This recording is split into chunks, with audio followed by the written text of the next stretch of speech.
Brasília, 22 de agosto de 2019. Sargento Vidal com o presidente Célio Evangelista, o povo no poder. Presidente Dr. Célio, maçonaria. Vamos tirar a dúvida do povo brasileiro, do teu povo. O senhor é maçom, o senhor não é maçom? O povo quer saber, né? Até porque a maçonaria está envolvida em vários escândalos de crime organizado. O que o senhor tem a falar da maçonaria, doutor Célio? O senhor é maçom, sim ou não? Meu abraço a todos os católicos, protestantes, espíritas, feiticeiros e aos maçons também. Agora, o que eu tenho de ser como magistrado supremo da nação é absolutamente aberto e verdadeiro. Na minha vida não pode ter nada para ser investigado. Por isso, há 5 anos, existe nas redes sociais a minha oferta de 5 milhões de dólares, e eu tenho esse dinheiro, para quem apresentar alguma denúncia me envolvendo em qualquer tipo de conduta que me desabilitasse para a confiança que a nação depositou em mim. Então, essa foi a educação que eu recebi do meu pai, a educação que me foi fortalecida e reforjada, inclusive, nos laboratórios por onde eu passei para ser um homem de inteligência. Então, a minha vida é centrada em 4 sapatos: hombridade, honradez, caráter e lucidez. E, é claro, também grau de escolaridade. Esse grau de escolaridade não preciso falar nele, porque sou imortal de 2 academias de letras no Brasil e de várias organizações culturais, não apenas brasileiras. Então, o que eu tenho de dizer a respeito da maçonaria: eu não sou maçom. Para ser maçom é preciso que a pessoa seja integrada à maçonaria. A maçonaria é muito mais rigorosa na comunidade dela do que qualquer outra organização dessa área aí. Quer dizer, agora, como homem de inteligência, eu conheço a maçonaria, como eu conheço o Vaticano, como eu conheço o Sínodo de Missouri, como eu conheço todas as organizações humanas. Senão eu não poderia ter passado quase 50 anos nas atividades de inteligência sem ter morrido. Então, a gente, para passar nessa profissão e chegar ao tempo que eu cheguei, é claro que tem alguns riscos de bala no corpo. Passei só nestes últimos tempos em que eu patrocino a intervenção brasileira por 4 atentados, mas apenas atentados, eu estou vivo. Então a gente passa por isso porque temos domínio total da cabeça humana.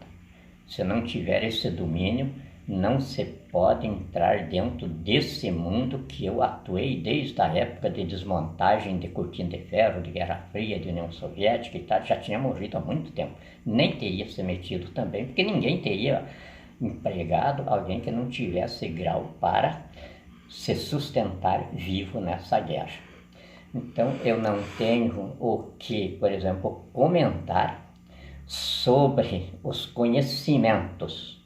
Não vou dizer conhecimentos profundos, dogmáticos, porque esses aí são fechados dentro da maçonaria, como são fechados dentro do clero católico, como são fechados dentro da Rosa Cruz e de todas as organizações do mundo. Agora, a maçonaria, desde que ela se aliou com a banda podre do exército, eu tenho de encará-la pelas lições da sociologia penal, que diz: quem se associa a bandido ou a quadrilha de bandidos faz parte nos crimes por eles cometidos. Eu vejo Não a maçonaria como organização, porque aí teria de haver comprometimento universal da maçonaria. E eu estou me situando dentro do Brasil. Eu vejo os maçons brasileiros estercando sobre o cadáver de José Bonifácio. José Bonifácio, um maçom do Grande Oriente francês, foi o sustentáculo da independência do Brasil. Estão estercando também na cara dos grandes maçons que foram o sustentáculo da combate à escravidão no Brasil, da libertação dos negros e da instalação da República.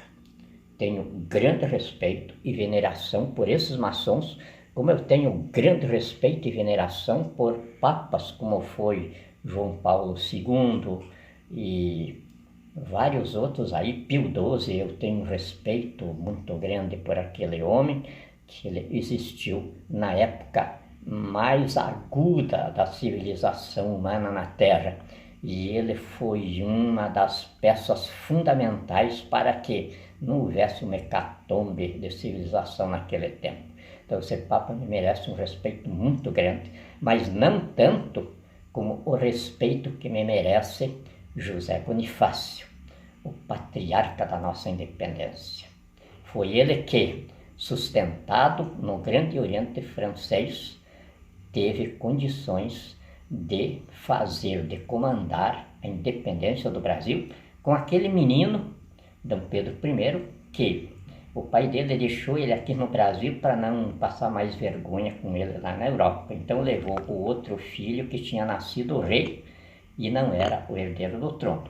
Aí ele resolveu o problema de família dele, deixando o filho que gostava de festa, de carnaval, e aqui para ser o rei do Brasil, mas sem condição nenhuma para isso, inclusive com uma dívida de 2.000 libras para a Inglaterra, que a Inglaterra só reconheceria Dom Pedro I como rei se aquela dívida passasse a responsabilidade de Dom Pedro I. E o rei, pai do Dom Pedro, fez esse acordo com a Inglaterra. Então nós já nascemos devendo 2.000 libras para a Inglaterra da nossa dívida externa. E aí, se referindo aos maçons, eu tive, logo depois da entrega do poder pelos militares aos civis, o meu grande e querido amigo João Figueiredo se preocupava muito comigo, porque eu fui um dos que não quis nenhum sistema de segurança de parte do regime. Eu parti para a advocacia e fazer prestação de serviços na área de inteligência, porque nós que restamos praticamente sem serviço depois que acabamos com a União Soviética, nós fizemos umas organizações internacionais aí para prestação de serviços a chefes de Estado. E eu fazia parte disso também. Mas tinha aqui no Brasil também os escritórios de assessoria para advogados. A minha clientela era basicamente constituída de advogados. E aí então o presidente João Figueiredo, querendo me preservar, ele tinha muito medo de me matarem, porque eu nunca fui de me vergar para ninguém. Eu chamo todas as pessoas pelo nome de existência delas, não pelo nome de batismo. Então o sujeito pode ser santo de batismo, mas se ele é um bandido, eu chamo ele de bandido. Como isso está comum hoje no meu linguajar aí. E aí então o presidente Figueiredo pediu para amigos maçons se tinha um jeito da maçonaria me proteger. E aí a maçonaria, o Grande Oriente do Brasil, quer dizer, pelo Grande Oriente, São Paulo, filiado ao Grande Oriente do Brasil, atendeu o presidente Figueiredo nisso. Agora, nessa parte, como protegido da maçonaria, eu nunca tive acesso aos rituais maçons. Eu fui honrado pela maçonaria com várias presenças em lojas, em festas. Recebi várias condecorações de organizações maçônicas, recebi inclusive um título de comendador de uma organização da maçonaria, mas pelo que eles achavam que eu merecia. Nunca recebi nenhuma instrução de dentro da maçonaria e nem também dei instrução nenhuma lá. Então eu não conheço as entranhas da maçonaria.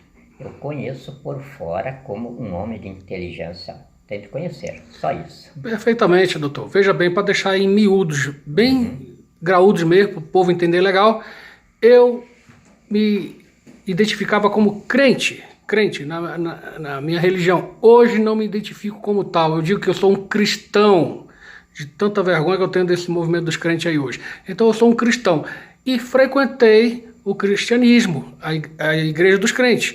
Não jogo pedra em ninguém. Então eu frequentei, o doutor Célio acabou de ser bem claro aí, frequentou a maçonaria, tá ok? Não é componente dela, como frequentou outros rituais aí ecumênicos de todas as formas, como a igreja católica, as igrejas dos crentes, e foi em todo lugar. Então, ir no local não é proibido. Tá claro? Ele hoje se identifica como, veja se eu estou certo, primo de Jesus, é isso mesmo, doutor? Primo de Jesus. E isso aí não é mentira. Quer dizer, Jesus é descendente de Davi, que era descendente de Judá, eu também. Só que Jesus era da parte boa da família, e eu não. Eu era dos saracenos, quer dizer, os leões do deserto. Vivíamos no deserto, no meio de ursos, de leões e tal, e Davi, inclusive, fez o exército dele com os primos, que era a minha família. Um abração a todos.